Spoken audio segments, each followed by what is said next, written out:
বিসমিল্লাহির রহমানির রহিম। আসসালামু আলাইকুম। আজকের আয়োজনে থাকছে পরমাণু শক্তি কমিশনের নিয়োগ পরীক্ষায় আসা 15টি গুরুত্বপূর্ণ বাংলা প্রশ্ন সমাধান। পুরো আয়োজনটি মন দিয়ে দেখতে থাকুন। কোন বানানটি শুদ্ধ? এখানে শুদ্ধ বানান হচ্ছে দন্তস্বয় বয়াকার অন্তস্থ তয়ে তয়ে সায়ত্য তালবস্বয়াকার দন্তস্ব দন্তন্য শাসন। স্বায়ত্তশাসন ক হচ্ছে সঠিক উত্তর। পরের প্রশ্ন, স্বায়ত্তশাসন, এখানে স্বায়ত্তশাসন অর্থ কী? স্বায়ত্তশাসন অর্থ হচ্ছে স্বজাতীয়দের দ্বারা পরিচালিত শাসন। স্বজাতীয়দের দ্বারা পরিচালিত শাসনকে বলা হচ্ছে স্বায়ত্তশাসন। নকশিকাঁথার মাঠ, পরের প্রশ্ন, নকশিকাঁথার মাঠ কার লেখা? নকশিকাঁথার মাঠ লেখা হচ্ছে জসিমউদ্দিনের। দুইয়ের ক জসিমউদ্দিনের লেখা হচ্ছে নকশিকাঁথার মাঠ। পল্লিক কবি জসিমউদ্দিনের এটি একটি শ্রেষ্ঠ রচনার নাম হচ্ছে নকশিকাঁথার মাঠ। এই গ্রন্থটি তিনি 1929 সালে প্রকাশিত হয়। নকশিকাঁথার মাঠ প্রকাশিত হয় কবে? 1929 সালে। মনে রাখার চেষ্টা করবেন। তার এই কাব্যটি কে অনুবাদ করেন? তার এই কাব্যটি অনুবাদ করেছিলেন হচ্ছে E.M. মিলফোর্ড। এই প্রশ্নটাও এই ইনফরমেশনটাও মনে রাখার চেষ্টা করবেন। তার এই কাব্যটি অনুবাদ করেন হচ্ছে E.M. মিলফোর্ড।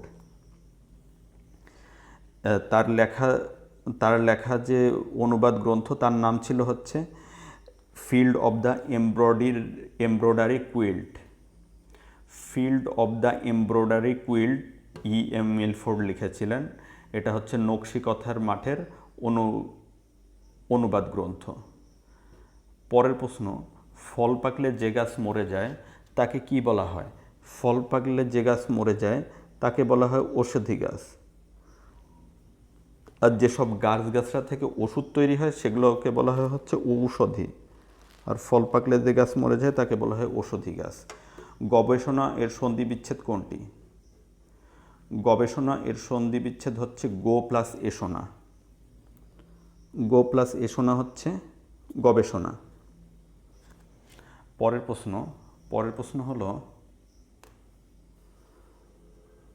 প্রশ্ন হচ্ছে কোন বানানটি শুদ্ধ?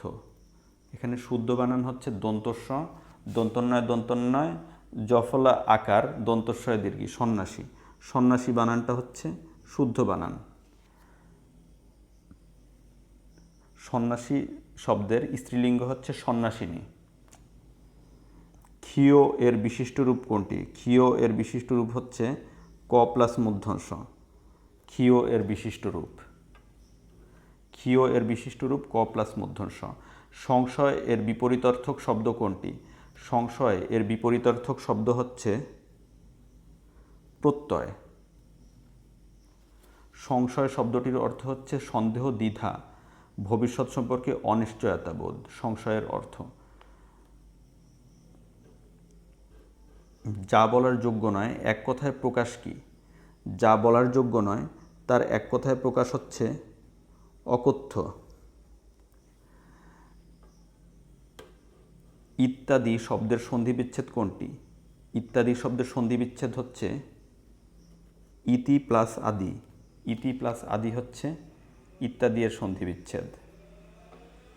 পরের প্রশ্ন মন দিয়ে দেখতে থাকুন। পরের প্রশ্ন হচ্ছে ইকার, হ্রস্ব ইকার বা দীর্ঘ ইকারের পর পরের প্রশ্নটা হচ্ছে কোন বানানটি শুদ্ধ? শুদ্ধ বানান হচ্ছে দয়ের দীর্ঘ মূর্ধন্যয় দীর্ঘী অন্তস্থ। দূষণীয় হচ্ছে শুদ্ধ বানান। দূষণীয় হচ্ছে দোষযুক্ত বা দুঃস্ব বা নিন্দনীয়। এটার অর্থ হচ্ছে দূষণীয়। পিতামাতা শব্দটি কোন ধরনের সমাস? পিতামাতা শব্দটি হচ্ছে দ্বন্দ্ব সমাস। এখানে দেখুন, একটু ব্যাখ্যা করব। দ্বন্দ্বর মানে হচ্ছে জোড়া। যে সমাসের সমস্যমান প্রত্যেক পদের অর্থ প্রধান রূপে প্রতীয়মান হয় তাকে দ্বন্দ্ব সমাস বলে। মানে এখানে দুইটা পদ থাকে, দুইটা পদই প্রধান, তাকে বলা হয় দ্বন্দ্ব সমাস। যেমন মা বাবা, পিতামাতা, দুইটা পদই প্রধান। সেজন্য এটা দ্বন্দ্ব সমাস। এখানে মনে রাখবেন দ্বন্দ্ব মানে অনেকে মনে করবেন এই যে অনেকে এই যে দ্বন্দ্ব মানে জোড়া, এটা কিন্তু মনে রাখার চেষ্টা করবেন। দ্বন্দ্ব মানে অনেকে বিপরীত মানে বোঝেন অথবা উত্তর বিপরীত দিয়ে আসেন, কিন্তু দ্বন্দ্ব মানে কিন্তু জোড়া। পরের প্রশ্ন, গোড়ায় গলদ বাগধারাটির অর্থ কী? গোড়ায় গলদ বাগধারাটির অর্থ হচ্ছে শুরুতে ভুল বা প্রথমেই ত্রুটি। বাক্যের মৌলিক উপাদান কোনটি? বাক্যের মৌলিক উপাদান হচ্ছে শব্দ। যে সুবিন্যস্ত পদসমষ্টি দ্বারা কোনো বিষয়ে বক্তার মনোভাব সম্পূর্ণরূপে প্রকাশিত হয় তাকে বাক্য বলা হয়। বাক্যের মৌলিক উপাদান হচ্ছে শব্দ। আর এবং ভাষার মূল উপাদান কি? ভাষার মূল উপাদান হলো ধ্বনি। বাক্যের মৌলিক উপাদান হলো শব্দ আর ভাষার মূল উপাদান হচ্ছে ধ্বনি। কোন বানানটি শুদ্ধ? শুদ্ধ বানান হচ্ছে নিরীহ। নিরীহ বানান নিরীহের অর্থ হচ্ছে শান্ত, নিরুপদ্রব, নির্বিরোধ, হিংস্র নয় এমন, ক্রোধহীন, নিষ্প্রেহ, নিশ্চেষ্ট ইত্যাদি। নিরীহ হচ্ছে শুদ্ধ বানান। মেঘে বৃষ্টি হয়, এটা কোন কারক? মেঘে বৃষ্টি হয়, এটা হচ্ছে অপাদান কারক। মেঘে বৃষ্টি হয় অপাদান কারক। যা থেকে কোনো কিছু বিচ্যুত, গৃহীত, জাত, বিরত, আরম্ভ, দূরীভূত এবং রক্ষিত হয়। যা থেকে কোনো কিছু বিচ্যুত, গৃহীত, জাত, বিরাত, আরম্ভ, দূরীভূত ও রক্ষিত হয় এবং যা দেখে কেউ ভীত হয় তাকেই অপাদানকারক বলে।